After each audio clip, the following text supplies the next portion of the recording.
pupils widened as I opened my eyes to a deep color of confusion. My back had been scratched as if I had been prey to a wild animal. A weight fell on my body, a weight so heavy and warm.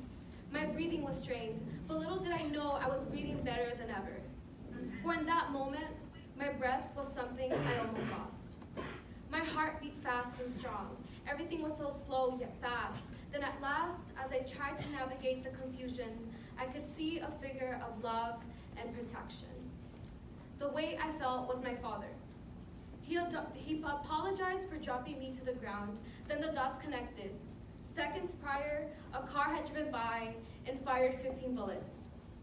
I was not the target, but I was nearly the unintended victim who lay sleeping on her couch, visiting a now-forgotten dream. Sadly, this is my reality.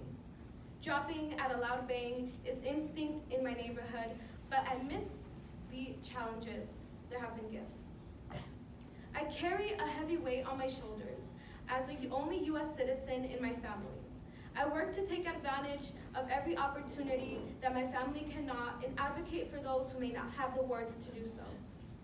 When I encountered a woman who was being disrespectful and degrading to both me and another non-English speaking Latina woman working at Burger King, I stood up for us. I was not going to let someone tell us we were drug dealers or thieves. I had gone into Burger King because it was close, cheap, and I was hungry. Not for this. After I had spoken up, I felt such relief. I went out of my way to respectfully refute her allegations in hopes of changing the accuser's perspective, even slightly. I wanted the employee to know she was not alone. Rather than be a moment of anger, it became an opportunity. Those days I spent translating for my parents were also the days that made me realize I wanted to advocate for those who were silenced, for those who were denied a voice because of their citizenship, color of their skin, sexual orientation, gender, and economic status. If it weren't for my exposure to silence, I wouldn't know how important voice is. I was taught my ideas of activism and advocacy were dangerous. My family grew up in constant fear of deportation, that even at times of danger, they were too afraid to even call the police. Because of the dangerous world I've grown up in, my family labels my goals of normality as fantasy. Life, they say, is unfair, but I forever defend my goals of justice as a necessity.